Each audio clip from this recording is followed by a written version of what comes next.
So today's video is to answer some of the questions that people sent over to me. What on earth are you doing, Austin? What on earth is a poo transplant?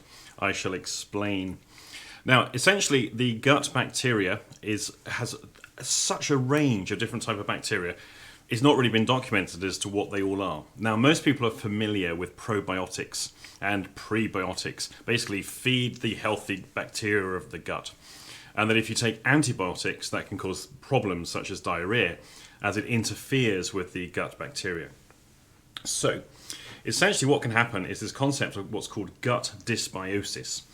This is where the balance of the bacteria in the colon and in small intestines throughout the whole gut, basically, are thrown out of balance. And that can cause all sorts of difficulties for people. It's hypothesized. Now, this is hypothesized. I wouldn't like to suggest that this is all hard proven fact. This is an area that is still under lots of extensive investigation, but it's showing a lot of promise. Essentially, an awful lot of people who have been diagnosed with IBS, there probably isn't such a thing as IBS as a single entity disorder. It is an umbrella term that has a whole bunch of functional bowel disorders collected underneath it. The unfortunate thing is, most people, once they get a diagnosis of IBS, get a standard stereotypical treatment, which most people find isn't really that effective. You only have to look on the IBS support groups online, of which there are dozens of them, and just how many people are reporting difficulties. This is tied in very much with the concept of food intolerances. Monash University developed the FODMAP diet. FODMAP is the acronym for different food groups, which basically cause fermentation within the gut, producing an excess of gas, usually higher up in the colon. So it causes distension and abdominal pain. And it's not all of the FODMAP groups that people can't tolerate, but people tend to have biasing towards particular ones. Now, that is also tied in with the gut bacteria and the function of that bacteria. Now, other stuff worth knowing, an awful lot of your neurotransmitters actually originate from the gut bacteria.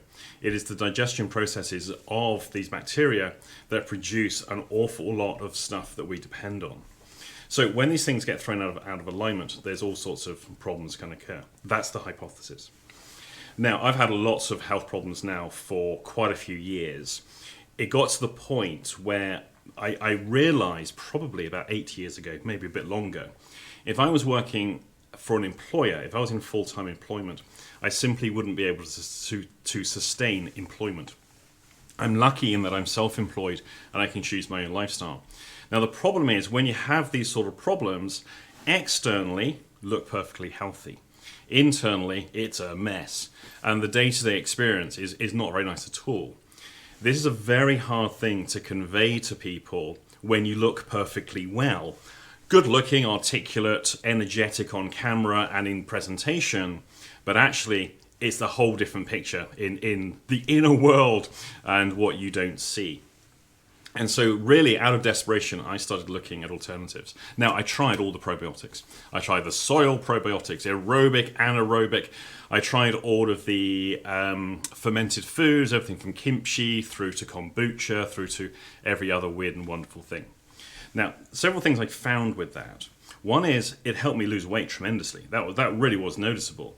Increased probiotic foods, and generally mood improved, and so did weight loss. And that was something I also noticed. Kind of put that down to age, though, is that the speed by which I can put weight on. So I then looked into what other alternatives are there, and it was actually Steve Andreas introduced me a number of years ago to the concept of a poo transplant. I was horrified. I mean, dear God, I said, what sort of madman would want to have that done? And Steve was like, well, if it works, I'll do it. Thought, yeah, okay, I'll look into that. Now, this was quite a few years back, and it was still early days. Most places, you couldn't get it done in many places, and most places online that were talking about it, they were DIY poo transplants. You're basically using a blender and a very large syringe. You get your donor, and anyway, up it goes. Not very nice. The early poo transplants were literally that. They were transplantations of excreta from a screened and healthy donor. years on now, you're not getting a poo transplant. It's a fecal microbiota transplant, I'll have you know. Essentially what it is, it's the bacterias from healthy donors that have been isolated and then cultivated. And that is then what is going in. There's no poo involved anymore. Thank the Lord for that, I say. Now, it's not just a single transplantation thing. I'm here for 2 weeks in this clinic. And essentially what I've had done is a full, after bowel prep yesterday, oh boy, that was fun. This morning I then had to have one of those, it's like a machine, it's just flushing through basically, colonic irrigation I guess it's called. And then it's followed by the implantation of the fecal microbiota. I'm here for 2 weeks. The reason being is that every day I won't have any further bowel washouts, but it's just the transplantation. It's from 10 different donors. So it's 5-day transplantation, 2-day break, and then 5 days. And I have a whole bunch of medicines here as well, which I'll do later on in the week. I'll show you what they are and what I'm doing with all those. So these are 10 healthy donors who have been screened. Now, let me tell you what they screen them for. These are basically regarded as super donors. They have no medical history of any description, of any value, basically of any risk. So they are screened for no high risk sexual behaviour, no use of addictive substances, no tattoos or piercings, no known infectious diseases, no weight issues themselves, nor high blood pressure, which is something actually I have suffered from. I suffered malignant hypertension, which actually put me in hospital. And so I take a boatload of anti-hypertension drugs every day. And I'm going to be interested to see if my blood pressure actually improves as a result of a fecal microbiota transplant.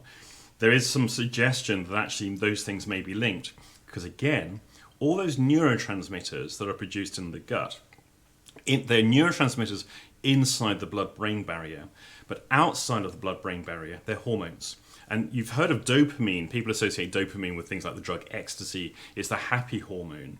Well, dopamine also is hugely involved in the regulation of blood pressure. There's other factors as well that regulate blood pressure. No metabolic syndrome, no risk factors for acquiring HIV, syphilis, hepatitis B, hepatitis C, prion infection or neurological disease. They've got no gastrointestinal, such as inflammatory bowel disease, a whole list of it. They've not had any blood transfusions, no use of antibiotics or systemic immunosuppressants, intake of live vaccine, none of those within the last 3 months, and no chemotherapy. So essentially these are otherwise very healthy young people who are screened for all of those diseases. They are then tested as well on blood tests for pretty much everything. I'm not going to go through the list here, but essentially it's a very extensive screening process that is then delivered. And then, of course, they're also testing their poo.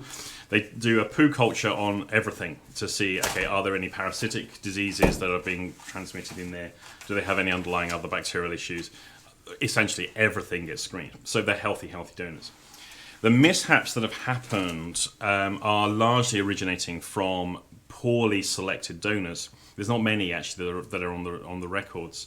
And they often from the DIY transplantation, because you can be immune to diseases that you carry. So even though the donor may appear to be perfectly healthy, and as far as they're concerned they may be carrying something they're not aware of, that then the recipient is then infected by. And that seems to have been the issue in the past.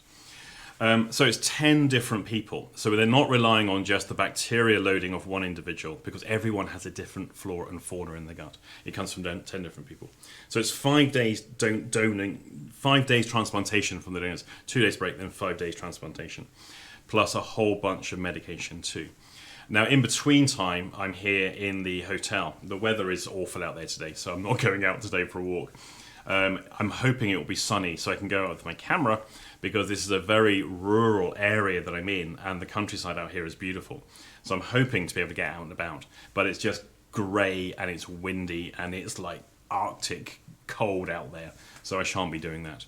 So I shall keep you updated. I had the first transplantation today with the colonic irrigation. The colonic bit didn't like that. Oh my goodness. Some people enjoy that sort of thing, not me.